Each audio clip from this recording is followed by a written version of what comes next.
I'm excited to prepare for the 2020 session. So I was just recently elected in 2018, and I spent my first session, the 2019 legislative session, doing a lot of learning, but also being a pretty active participant in the legislative process. I actually went to the well several times.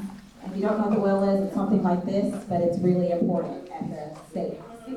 And so in the 2019 session, it was actually a really good session. One thing I learned about the Georgia State House of Representatives that a lot of you may not know is that 98% of the time we all get along well and things actually go pretty smoothly. And it's only a small amount of bills that we all kind of get a little contentious about at times. Things that happened during that session, we had a town hall immediately after the session, but for those of you who weren't able to attend that town hall, things that happened during that session include things like the passage of HB 481 and House Bill, I cannot think of the House Bill right now, but the voting machines bill 316, House Bill 316, which involved the voting machines. We also had other things. Yes, we are making strides in bringing broadband to rural areas, and also we voted on and passed a bill that allows the governor to seek Medicaid waivers in an effort to try to increase access to health care. While the majority of those bills that I just listed, I was on the opposite side of, another one, medical cannabis oil. We were able to pass that as well. So the majority of those I was actually on the no side on, but a couple I was on the yes side. So I don't want to spend a lot of time talking because today is actually about you. I truly believe that a town hall is supposed to be town driven. It's supposed to be driven by the people sitting in the audience and not necessarily the person standing up front with the microphone. So I just want to give a quick update on what we are anticipating for 2020. So things that we are anticipating include the budget cuts that many of you may have heard about in the news, and also a vote on tax cuts at the same time. We may, in the very near future, be voting on whether or not to bring gaming and casinos to Georgia. So that would be something that would be put on the ballot for the people to vote on, but that is likely coming to Georgia. We are still working on trying to, the governor's office is submitting their application for Medicaid waivers, and they will have to hear back from the federal government whether or not the application is accepted or denied.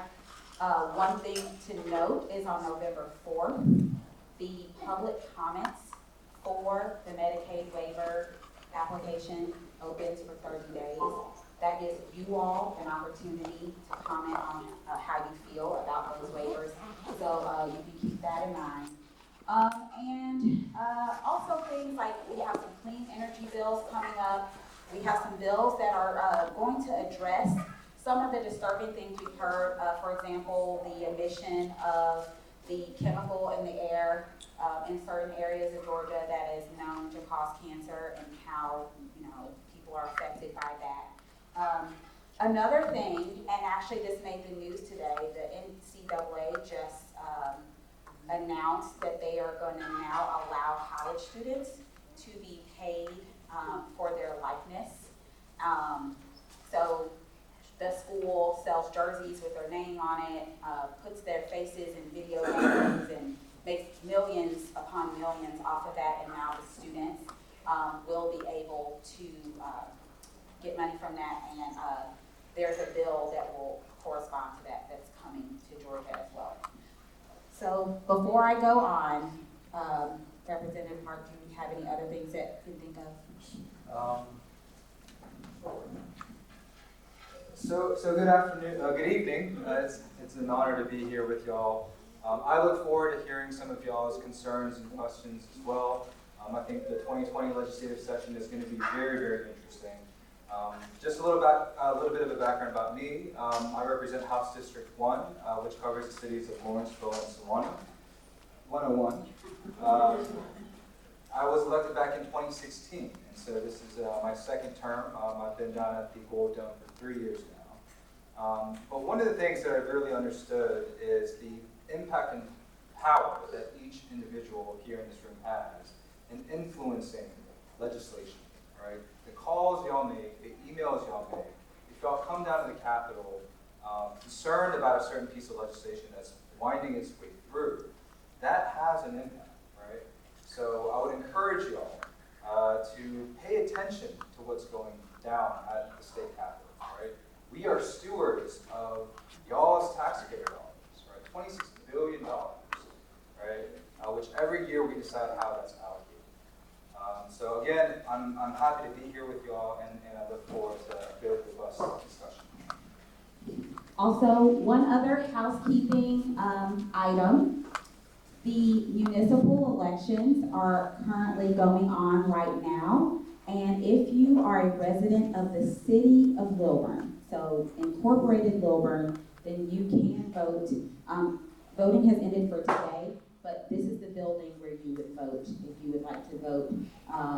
There is one contested race, and there's also a brunch bill on that ballot. So to start brunch, I think an hour earlier at 11 a.m.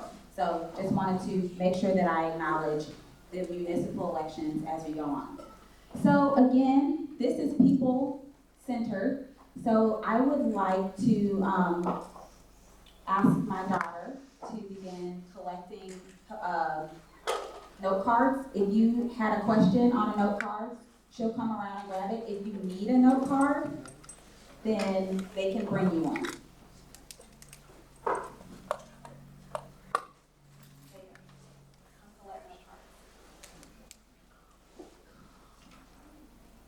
Just raise your hand if you have a note card ready. Yeah.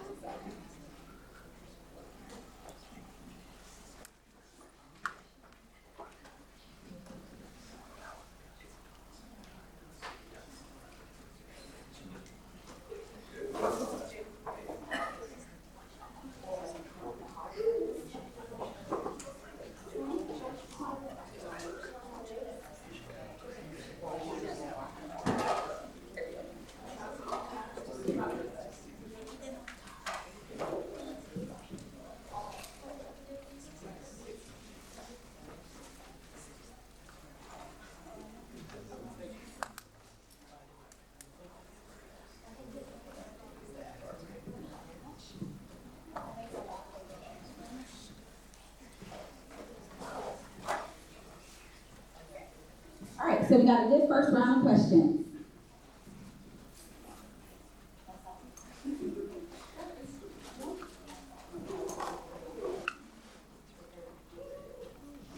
All right, so we got 3 questions here. All right, so the first question asked is a hard one. And it is, what is my opinion on impeachment? What a way to start a town hall.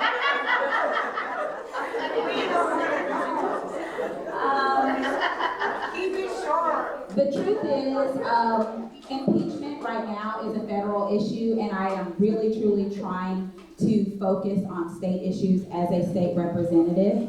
So I do have an opinion on impeachment, but I actually do not think that is germane to this particular conversation. But I would love to discuss, if you really, really, really need to know, but I don't think this is the venue. So that's question number 1. Great question. All right, so question number 2, do you believe the education system needs to be reformed? And if so, what changes should be made? So the education system, that's big, because the education system is big. Are we talking about K through 12? Are we talking about pre-K? Are we talking about college? Because I have different opinions on all of those different things. For one, I would love to see an increase in access to pre-K in Georgia. I think that there are studies that show that students who do have access to pre-K perform better once they get into elementary school and beyond. For K through 12, especially here in Gwinnett, Gwinnett is a great school system, and I applaud our school board for the things that they do. But I do think that we need to address the testing that our students have to do. There are just way too many tests. And so that is one of the things that's on my radar, but that's actually something that would be handled at the county level. The way Georgia works is the state provides a series of guidelines, but it is the county school boards that have control over how each county does things at their school. So one of the things I would like to see reformed, and I have introduced House Bill 133, is sex education. And so I just want to make sure that sex education in Georgia is medically accurate. That is what the bill calls for, because right now it is not required to be medically accurate in Georgia, and we are one of a few states that does not require medically accurate sex education. So a few things about education. I think when we're talking about education, you have to look at the entire scope and comprehensive purview, right? Starting with pre-K. As Dr. Clark, as Representative Clark mentioned, there are many studies that have demonstrated that kids who attend pre-K have a much better chance of being reading proficient by third grade. And that's such an important barometer because if you're not reading proficient by third grade, oftentimes your ability to graduate from high school decreases. And if you don't graduate from high school, especially in this knowledge-based economy in which we're in, your chance of entering into the criminal justice system increases. And so when we're talking about education, the earlier we go to break the school-to-prison pipeline, is something that we have to really consider. Now, of course, these are long-term things in which we have to have a lot of foresight and investment. Along those same lines, with K through 12 education, I would also agree that we could probably use less testing, less rote memory of facts, and an agenda or a curriculum that fosters creativity. Especially again because we are moving more towards a knowledge-based economy with automation, eliminating a lot of jobs that can be manually performed. With K through 12 education, I introduced a resolution to create a study committee to have after-school programs. After-school programs, a lot of studies have also demonstrated, have the ability to, one, build safer communities, as oftentimes juvenile crimes occur during that unsupervised period of time once school ends and around 7 to 8 p.m. when parents are not home. It also increases chances for students to stay engaged and continue their opportunities to learn. Similar, or I should say maybe tangential to after-school programs, are summer schools. A lot of studies have also shown how the disparities in learning outcomes vastly differ, as oftentimes low-income students lose more information and knowledge during the summer break. And if there's a way in which we can begin addressing that or creating more opportunities for students to continue their education, I think that'd be fantastic. Lastly, with higher education, with college, and I see a bunch of students here today. College is, I think, we're seeing, and I serve on the higher education committee currently, we're seeing two pathways, right? One is your traditional four-year institute, and cost is probably one of the greatest concerns with that, especially if the Hope Scholarship, which generally funds your four-year college traditional studies, diminishes if that does decrease. And then you have your technical college system. The technical college system is a fascinating program in that it ensures that workers or high school students have the ability to develop skills that make them job ready for the jobs of the future. Right now we're going through, and we will likely continue over the next decade, go through economic disruptions as technology and automation gets rid of certain jobs. And so through the technical college system of Georgia, that can help address the disparity that may exist between the skills that workers have today and the jobs of the future. I think that's all I have on education. All right. And so the third question from this constituent is, what do you think our taxpayer dollars should be dedicated to? And is there a certain area that more taxpayer dollars should be used for? Whoever wrote this card that was a difficult one. Okay, so I think our taxpayer dollars should be dedicated to programs and things that help the people who pay taxes, the constituents, the people. I feel like oftentimes when we are deciding on the budget and deciding what's important and deciding what gets cut or what gets money put into it and things like that, we have to have a people-centered focus. Every year, the one bill that we have to pass, no matter what, like we passed and we voted like 300 and something times last time, but the only one that we absolutely had to do, or maybe it was 2, is the budget. And so it's really important, and we spend a lot of time working on prioritizing our budget. In Georgia, the majority of our budget goes to education. And that lets you know where the state's priorities are. However, even with that disproportionate investment in education, I still think there's a lot more that could be done in our education system. And also, if I had to choose an area that more taxpayer dollars should be used for, I would say that right now, I would love to see more taxpayer dollars going toward a healthy populace. And by that I mean putting more money into healthcare, because a healthy populace is good for Georgia. So at the Capitol, one of the arguments that I will always try and make is, especially when we're talking about taxpayer dollars, is that we need to invest in our state's most important resource. And what is that? That is us, right? That is we the people. And so that does mean your health and your education, right? When I first ran for office, my biggest issue was Medicaid expansion. That would cost the state about $200 million and draw down about $2 billion over a 10-year period of time, over the next decade, right? We finally made progress on that. But of course, when we're talking about healthcare, there's so many more things that we have to do.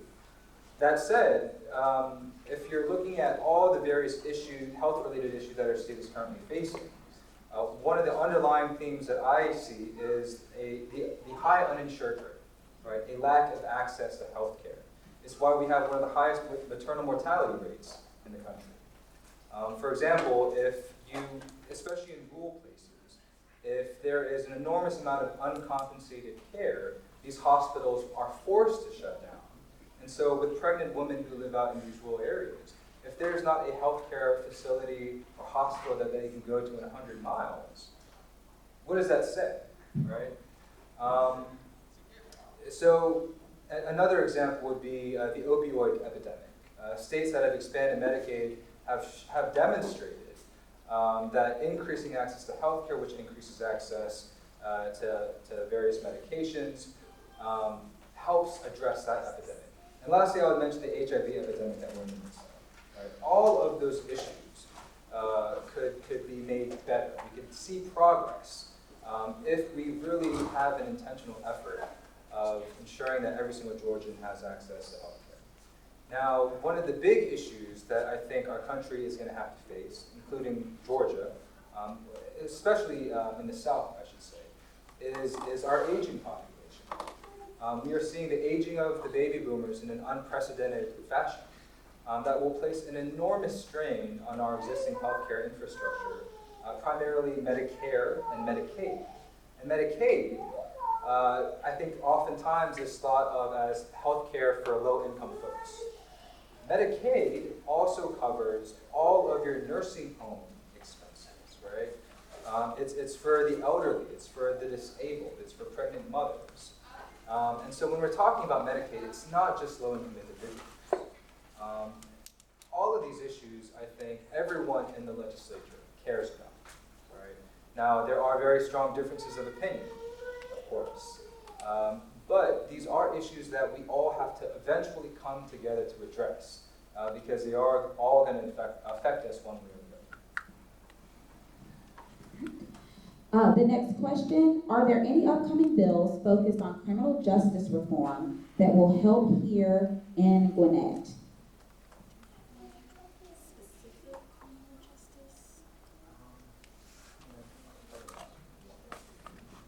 So I do not think that there are any bills that have already been dropped that specifically address criminal justice reform, but it is on the hearts and minds of a lot of people, and I do anticipate seeing some criminal justice bills.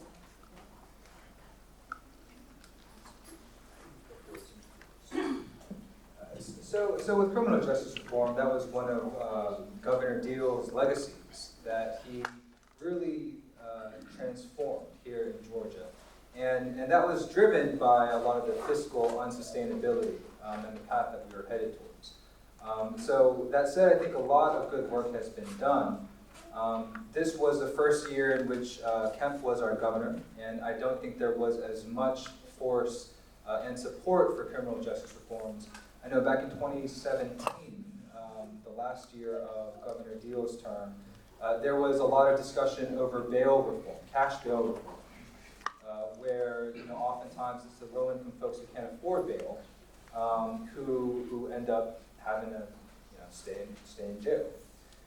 That said, when I was going through a lot of the budget cuts that came out, the 4%, 6% budget cuts, I was very concerned on a few of the issues, kind of going back to the earlier question. Budgets determine your values, right?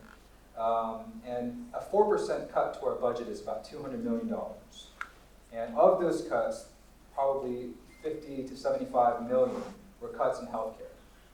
Specifically, I saw a $5 million cut toward county health departments, which was very concerning, since oftentimes county health departments are on the front lines of fighting infectious diseases and epidemics and things of that nature. At the same time, we are currently spending every single year $139 million on private prisons.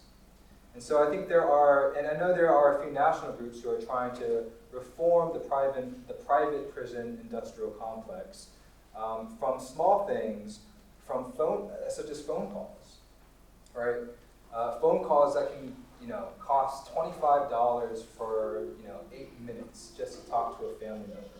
When we know that oftentimes permitting access for an inmate to talk to their loved ones or for their family members increases the chances that they will be reformed and do better.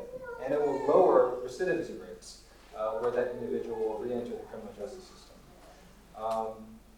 Along the lines of criminal justice reform, I think we have introduced, or Democrats have introduced, a marijuana decriminalization bill, which I support. I think it went further on the Senate side than on the House side.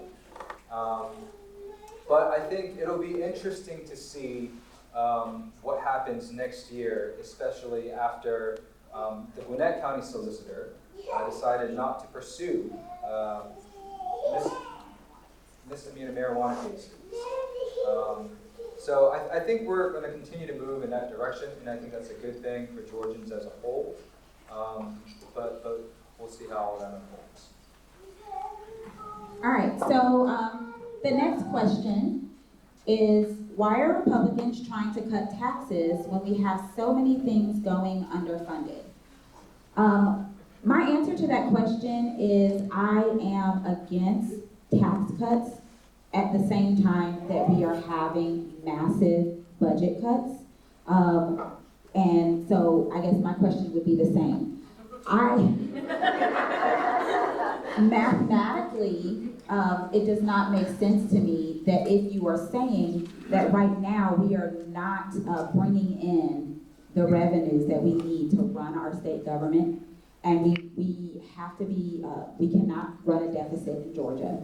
So if we are not, and it was just recently reported that we do not actually bring in, we did not bring in the revenue from income tax or sales tax that was anticipated in the budget.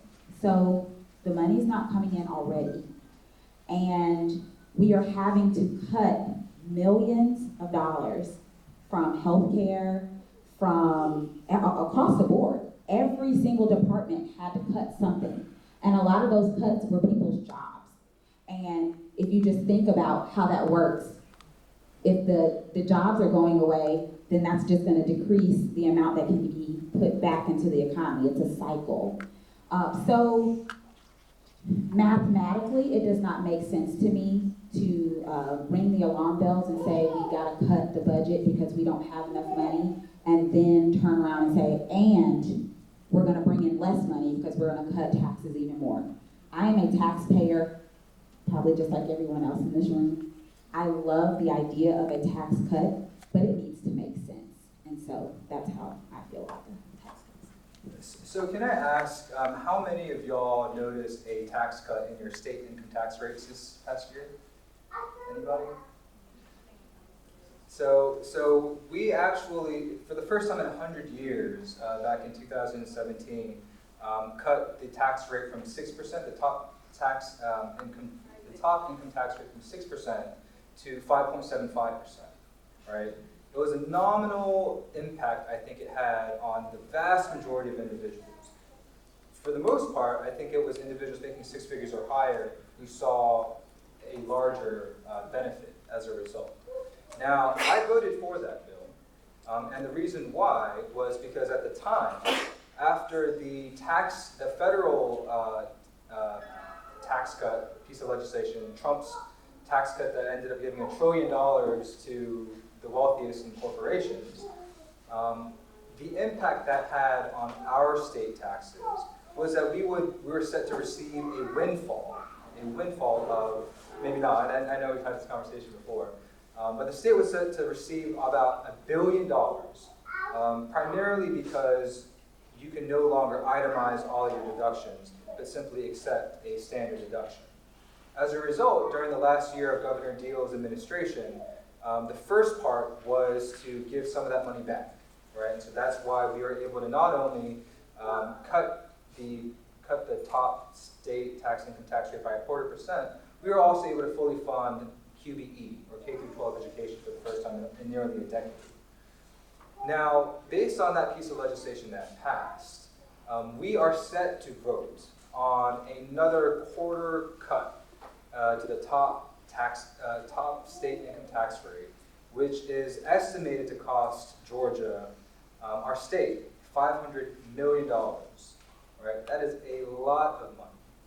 Now, in the current economic climate that we are in, where we're seeing a lot of uncertainty, where there are alarm bells ringing that recession may be around the corner, and I think we are seeing some evidence of that as revenues from the state are decreasing, it would be fiscally irresponsible at this point in time, I think, to cut the income tax rate another 0.25%.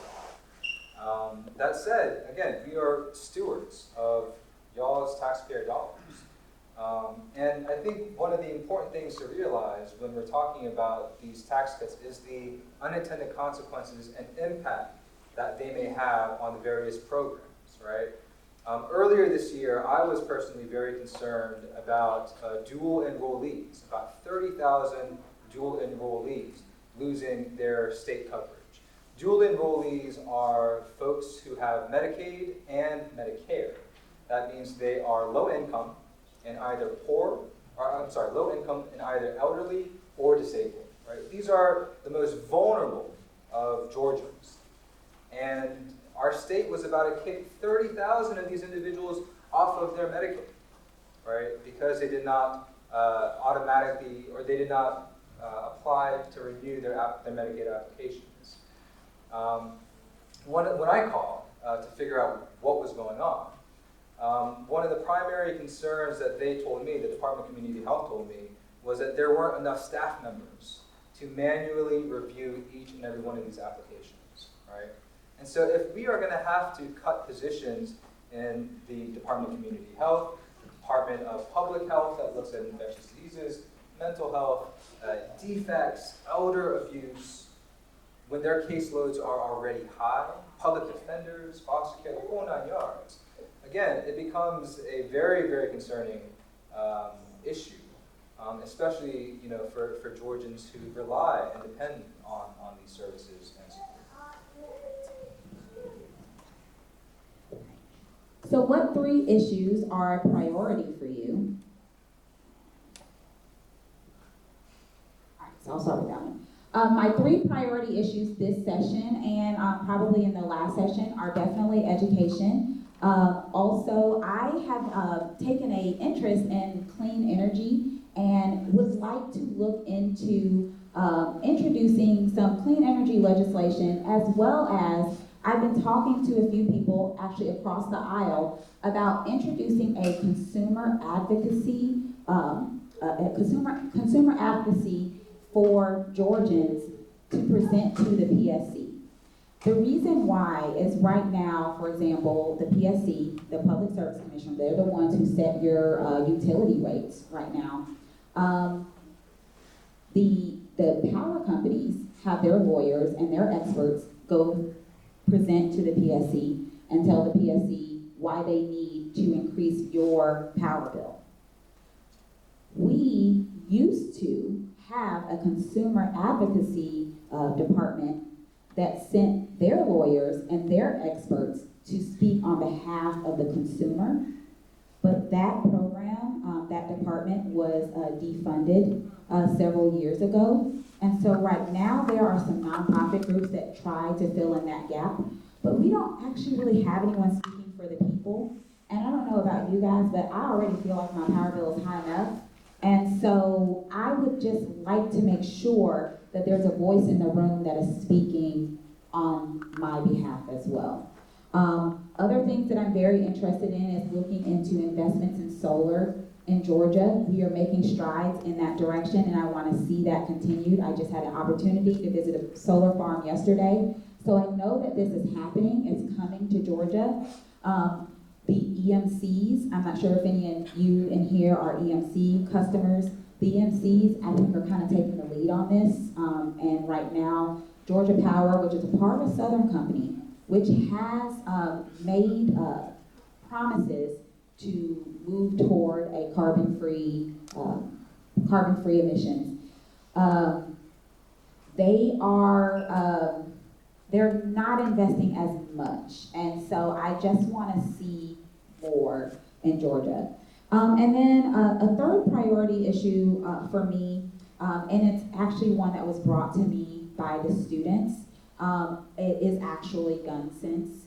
And the reason why is I had students come to me, they set a meeting with me, they called my admin, they set a meeting with me, they came to me and they said, this is something that concerns us.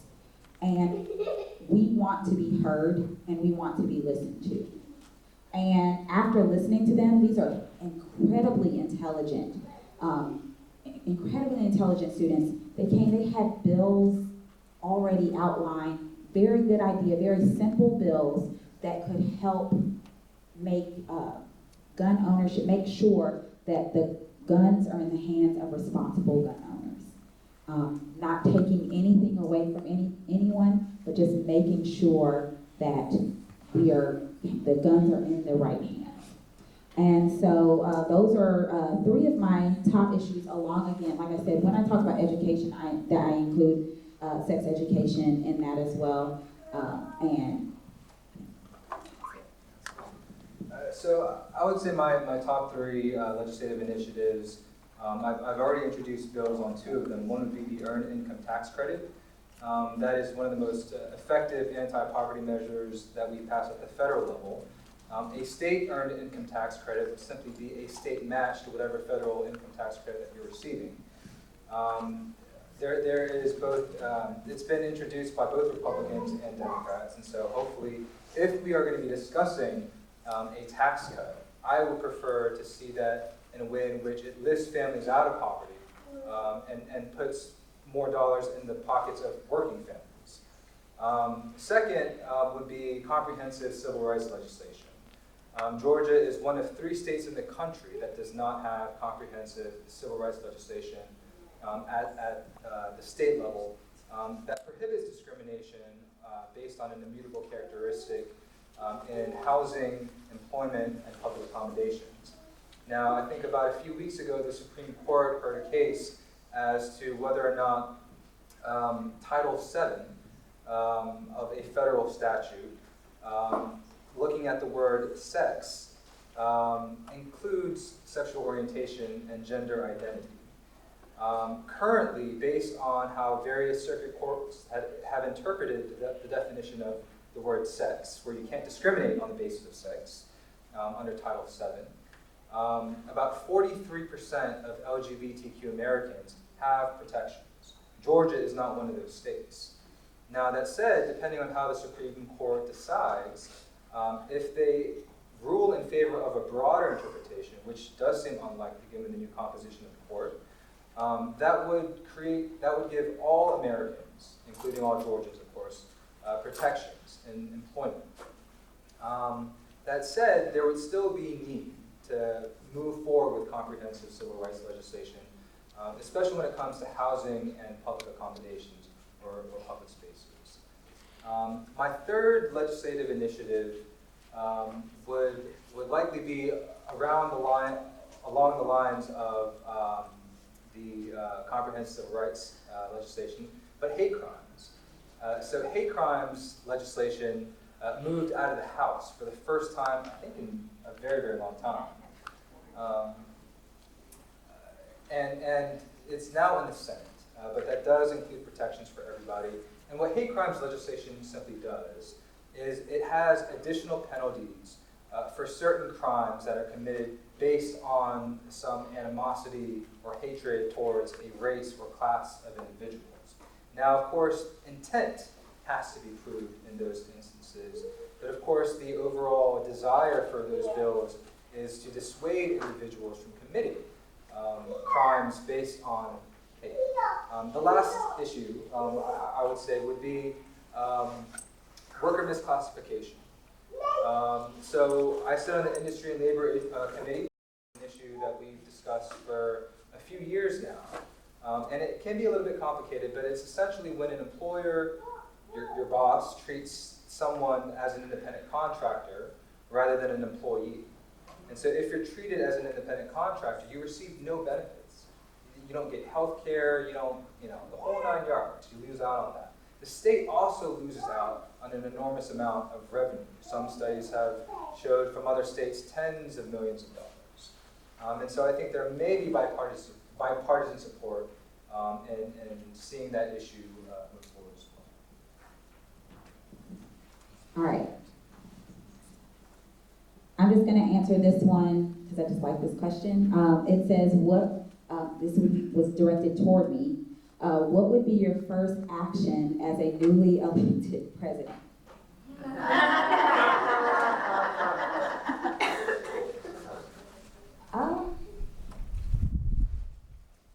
I had a long time to think about this, and I just thought the question was so amusing I didn't actually think of an answer.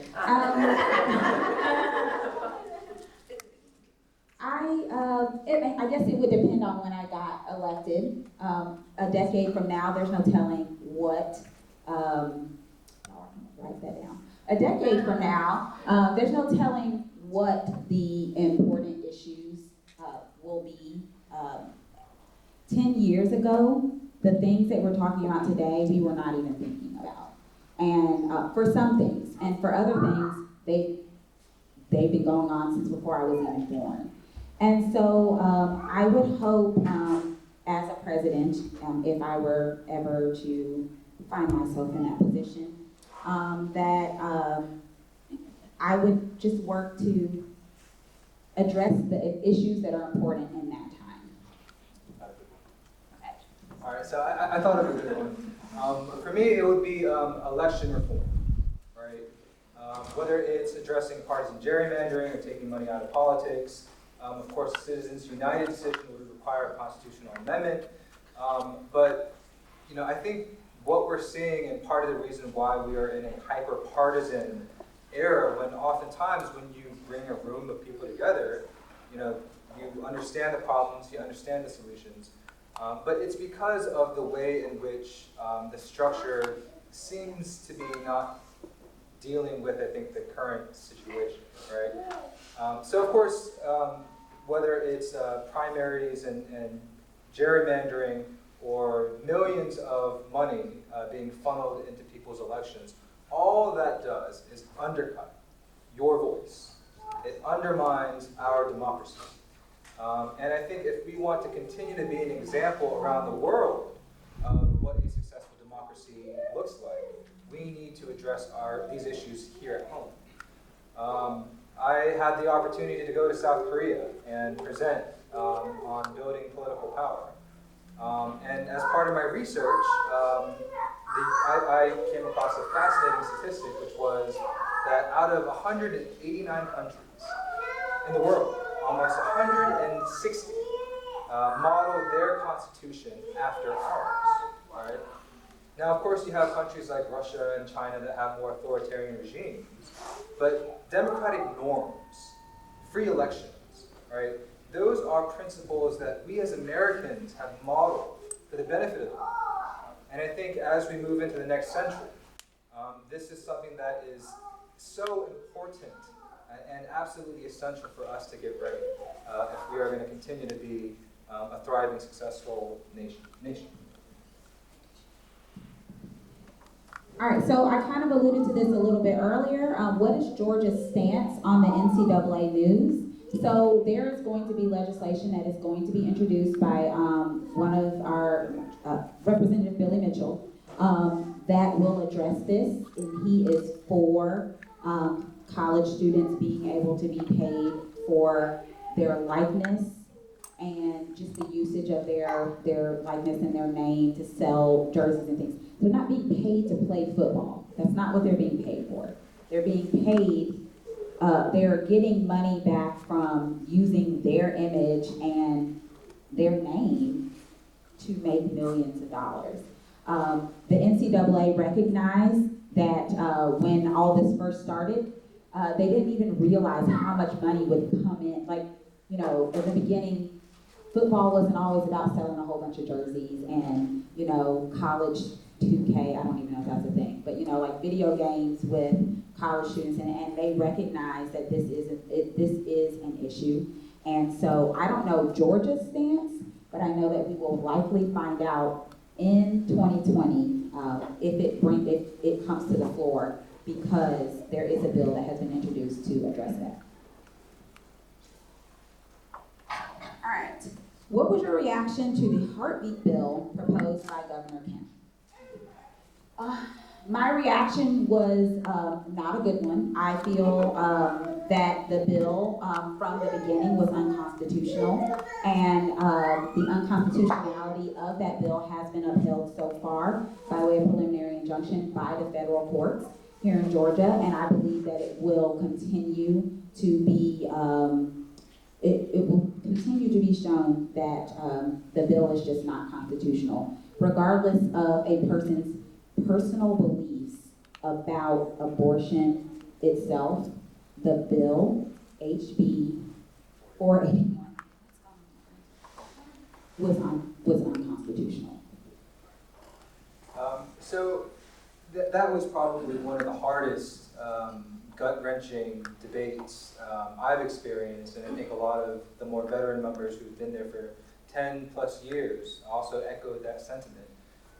It's a very personal issue, and on both sides it can be very, very heated, especially when discussing the issue.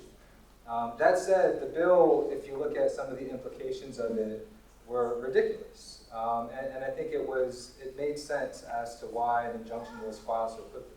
I saw an article today saying Alabama's abortion bill was also blocked today as well.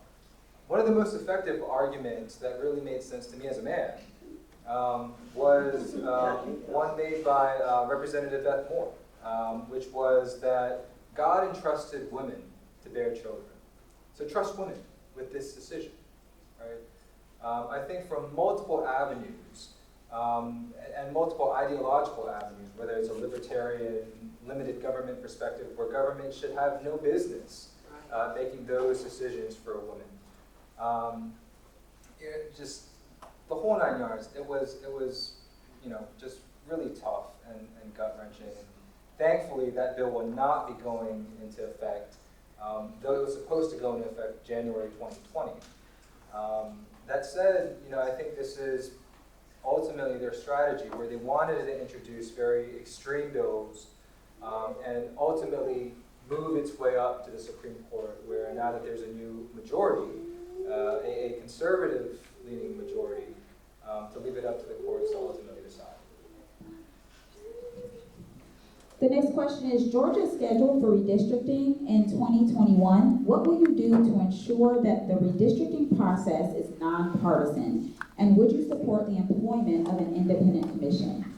Currently, I am a supporter of fair districts, so I do believe in employing an independent commission. The difficulty in getting that passed is immense in the current political climate. But I do support the Democracy Act, which is a bill that was dropped in 2019. And I believe that voters should choose their elected officials, and elected officials should not choose their voters. I wholeheartedly agree and believe that. And I am hoping that in 2021, unless something changes in 2020, which unfortunately is very unlikely, that the process is as nonpartisan as it can be, considering it will be partisan redistricting, unless something miraculous happens in 2020. So I would say that miraculous occurrence would be flipping the Georgia House of Representatives, right? If there's a Democratic majority in the Georgia House, that would actually bring accountability to state government, right? Currently, Republicans control the governor's mansion, the state senate, and the state house, right? And of course, if you're in power, you generally will not cede or give up that power, which an independent redistricting commission could do. Back in 2010, the last time that we were redrawn, the Republican Party drew Democrats in both the House and the Senate into a super minority. Right? We have 180 members in the Georgia House. Back in 2010, or 2011, there were 56 out of 180 seats drawn just for Democrats. Right? Now, 2020 is such a critically important year. Because not only are we going to be deciding who the next president of the United States is and all of your state senators and legislators, the census will also be going on, which is another critical component of redistricting, right? So make sure that you participate in the census and encourage others to do so. That said, I think it's Article 1, Section 2 of the U.S. Constitution gives state legislatures the ability to redraw these districts. With the advancement of technology and the ability to choose your voters and know the political leanings and affiliations of voters, it's become an exact science to create these districts that really, again, undermine the will of the people. That said, Georgia is changing, right? We're going to become a majority-minority state far earlier than the rest of the United States, but there's nothing that I foresee that will undermine those demographic shifts. Now, keep in mind that it's not just more people of color, right? It's the next generation of Americans who are coming into their own. The millennial generation, of which we're a part of, we're the most diverse generation in American history. We are also the largest voting bloc today in American history. And so I think, for me, it all goes back to the realization that we do have power. Oftentimes, you feel like you don't, but I think the reality is, in the current political structure in which we are operating in, you do. And so, again, participate, right? See what's going around in your communities. Register to vote. Make sure your information is up to date. Participate in the census and vote in every single election because it does make a difference. Sam, when will the actual redistricting happen? Is it in 2020 or is it whoever's elected in 2020 will draw lines in 2021? That's correct. It's based on the census, so the census is done in 2020, and then the numbers come in, and then it's done in 2020. So the legislators that are elected in 2020, November 2020, they will be the ones that will take a part of that process. All right, I'm a substitute teacher, and I find students in 6th and 7th grade cannot read and therefore cause a lot of trouble in class because they cannot do the work. I also see a teacher with up to 8 non-English speaking students. These students are being left behind. What can be done for them, or for those two groups at the state level? I believe these situations exist all over Georgia.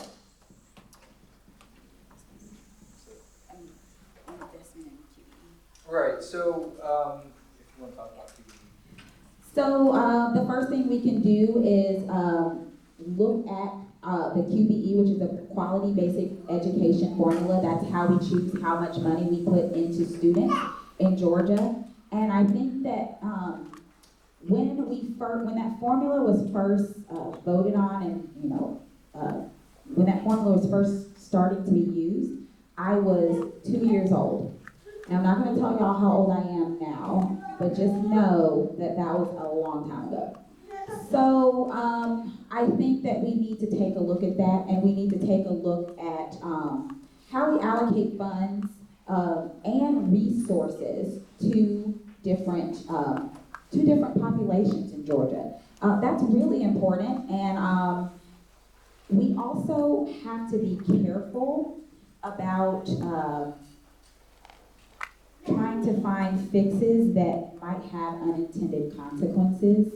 For example, sometimes things seem like they would be a really good idea, like, vouchers and things like that, and then they actually end up hurting more than they end up helping. And so I just want to say that this is something that's on the front of a lot of people's mind at the state capitol. Again, Georgia, we invest the most of our money in education. So it is important, but how those resources are allocated and making sure that the people who need it are the people who are actually seeing investment in their communities, I think is really important. Of course you don't want to, throw money at a problem and expect that simply more money will fix the issue. That said, I know we passed legislation to create a turnaround coach across the state. I don't necessarily know how beneficial that's been just yet, but from ensuring that there are more wraparound services, remedial education, partnerships with nonprofit organizations that could, for example, help with additional ESL courses. I think all of those could be considered in trying to make sure that each of these students have an opportunity to succeed. It is a very difficult issue. Can I just say one thing since that question is mine? Yes, ma'am. As you consider and you weigh and you discuss, there are kids in 6th, 7th, and 8th grade who are not getting anywhere. They're getting lost. I see it. I see children who are helping others. So because they're Hispanic, there's an English-speaking person in a classroom to help Hispanic kids. We need to look at those individual schools. We need to do something because as we sit and talk and wait until next year, these kids are dropping out. I see it every day. Thank you. All right, so this is a two-part question. What action is Georgia taking to prevent gun violence, and do we have a chance to disarm domestic offenders in 2020? So there are actually several bills that have been dropped with that try to address gun violence, a lot of those are not being given a hearing. And so we are just going to keep trying to at least get some of those things a hearing. When it comes to disarming domestic offenders, I think there's bipartisan support. A lot of bills, really, really good bills, never see the inside of a committee room. And that is how politics can work sometimes in Georgia. And so while there might be bipartisan support for some things, during election years and previous election years, I feel like there's always an election year, sometimes it takes a little bit more effort to even get these bills' attention, but that's where the people come in, that's where you all come in. If this is something that is really important to you, then the legislators, those committee chairs, the governor, the speaker of the House, those people need to hear from more than just me and Sam and the other legislators. They need to hear from the people because that's how a lot of things actually get done.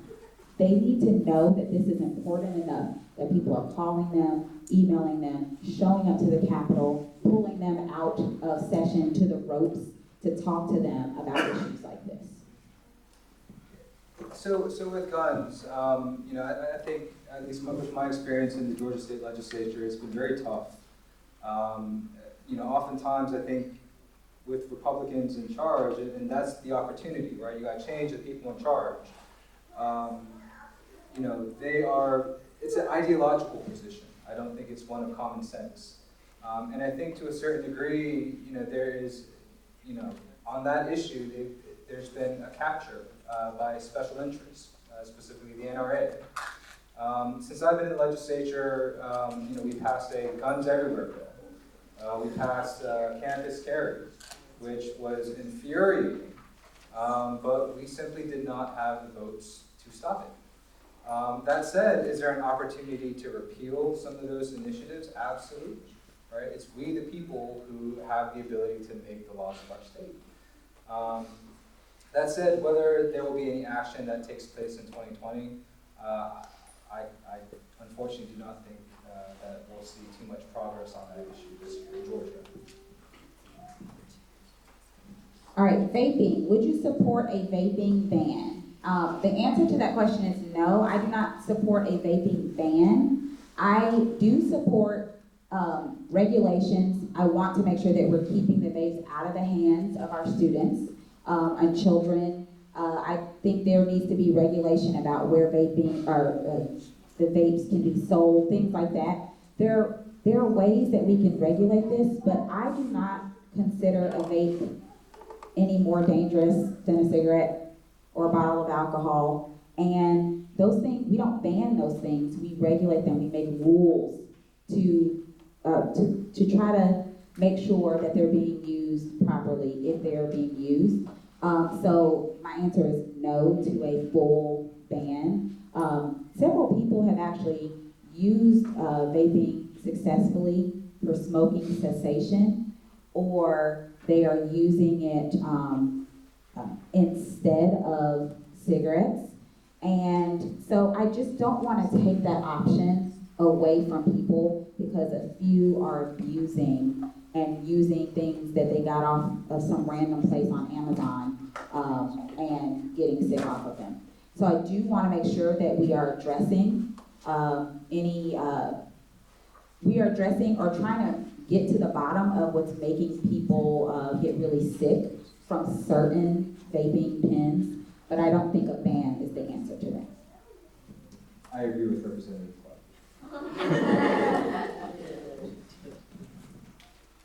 All right, before I go on to the next question, I just wanted to acknowledge our state senator. Senator P.K. Martin is in the back of the room. He's hiding, but he is back there. So P.K. Martin represents this area as, this is Other side of the tracks, but yeah, right there. pretty much in this area. Yeah, he has part of Lilburn, so he is likely many of you all's state senator. incorporated Lilburn residents vote for city officials? The answer is no. Unfortunately, you have to live in incorporated Lilburn in order to vote in municipal elections. All right, and so what is the reason for, or why is there a difference in voting privileges for incorporated versus unincorporated Lilburn?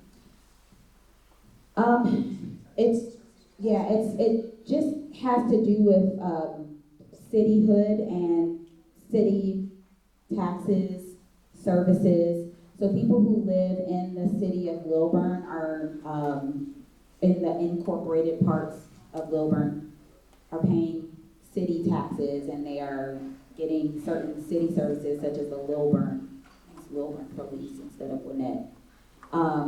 So I got a question from a constituent recently about how I feel about cityhood, and one of the things that they brought up was they feel like people who live in incorporated areas get more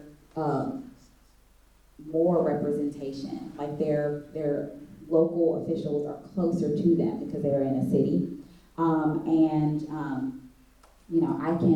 I can agree that you have another level of accountability to you when you live inside of a city. But right now, those are just the differences. It's just all about taxes and services. So when it comes to cityhood and annexations, I think it is very interesting if you look at Gwinnett versus DeKalb, for example, or even Fulton County. If you look at Gwinnett, the vast majority of the county is unincorporated, right? Meaning you only have your county commissioners and county services, right? In DeKalb and other areas, for the most part, everything is incorporated or is a part of a certain city, in which, yes, you will pay more in city taxes, but you also receive different services as well. So I think ultimately, when it comes to annexations, and we debated one or two of them, Norcross and Sugar Hill, earlier this year, but this will likely be an issue that continues to come up here in Gwinnett County. Ultimately, I would want to make sure that the residents who are impacted by an annexation or becoming a part of a city has an opportunity to make sure that their voices are heard. I got to interrupt you. So that's my question. So who can we vote for to represent us then? So your most local officials would be your county chair and your county commissioner. So those are being voted on in 2020.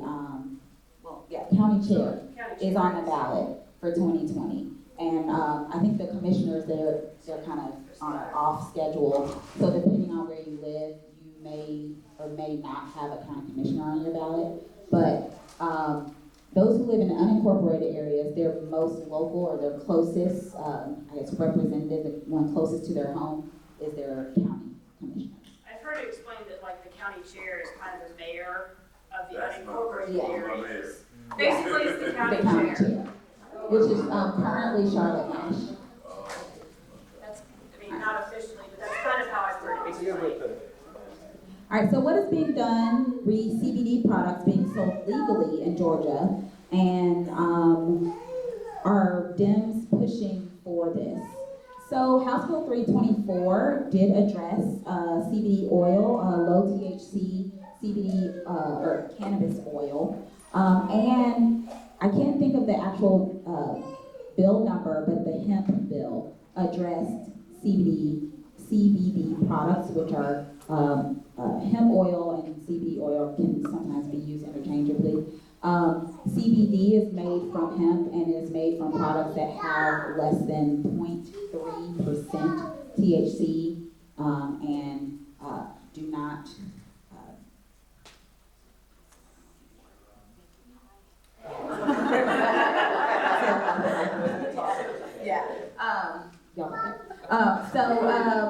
right now, but there is an issue, and that it's really gray right now as to if it's legal to actually sell CBD products in Georgia. Because while the bill kind of mimics what the Farm Bill, the federal Farm Bill did, when it comes to actually selling the products, there's nothing in the bill that says you can't. And so I do believe that might be brought up in 2020. Jasmine, then I thought that Kemp had some kind of been bringing it to that commission, or something happened this week with it? That's the 324, that's the. So my understanding with that commission was that it was simply, like, folks weren't appointed to the commission or so, and that's kind of held up any progress in terms of unrolling or implementing some of the provisions in the bill. For both commissions, both the low THC and the hemp. The commissions don't exist yet. They exist in the bill, in the code. They do not physically exist in real life, so. Now, a bit of an aside, but I have seen a bunch of CBD-related products and food and drink.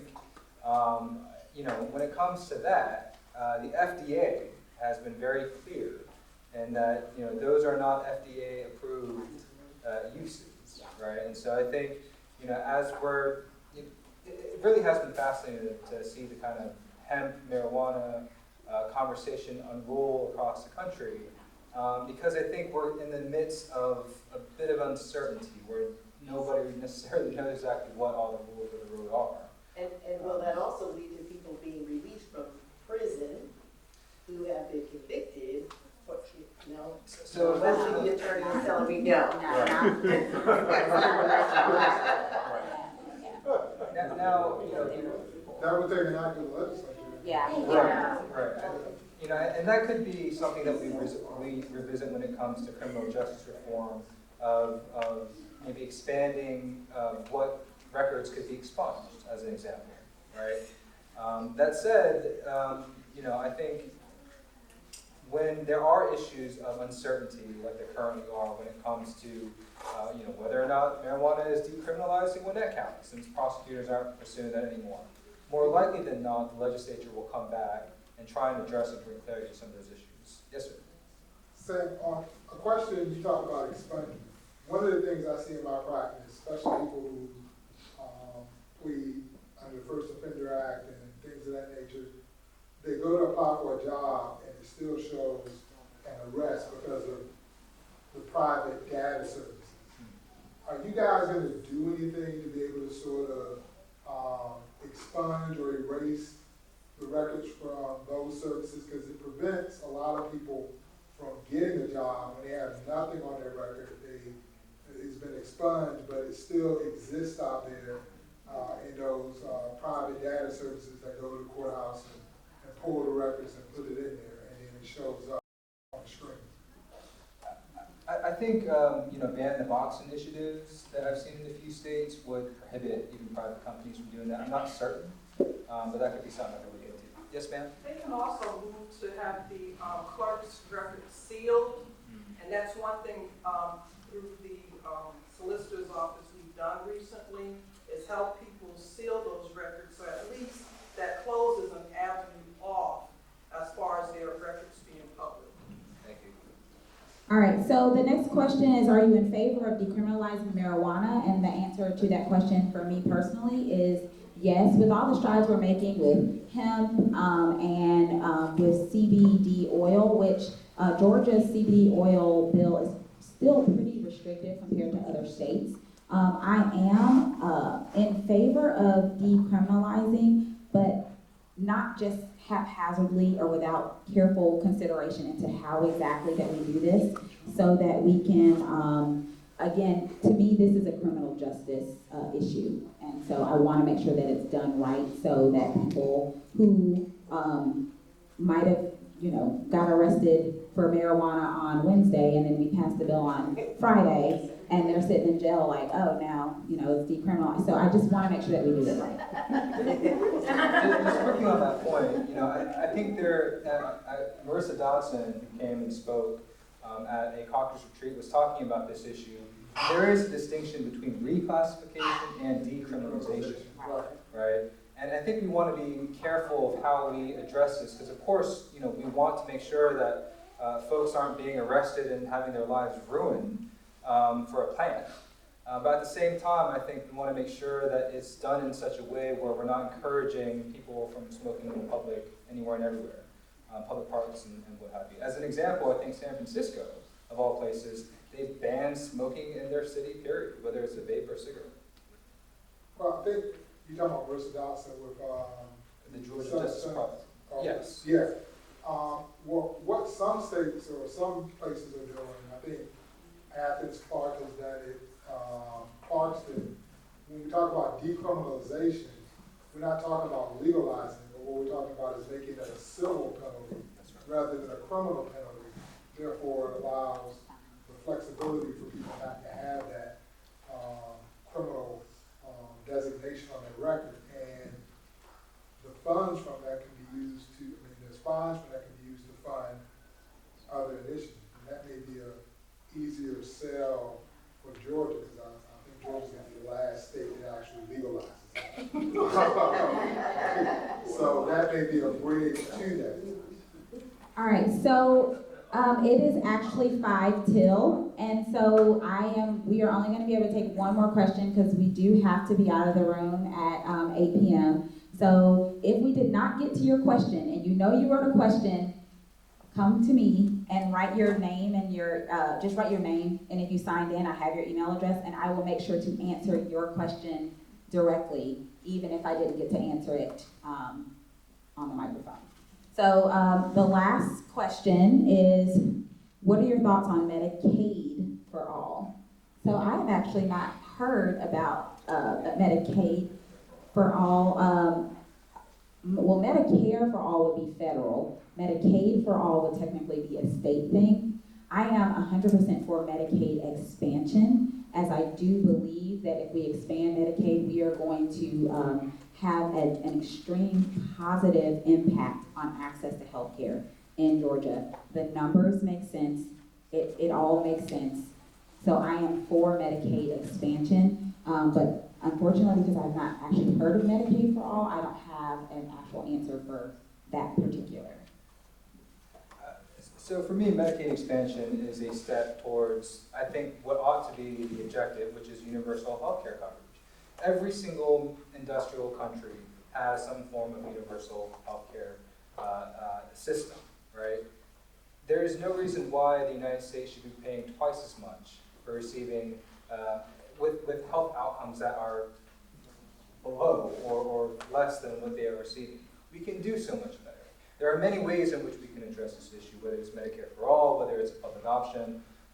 But I think ultimately, this has to be, there needs to be a greater understanding that, this is a fundamental human right, right? The wealthiest nation in the world should be able to help ensure that each of its citizens has the ability to receive health care, but not just when they need it.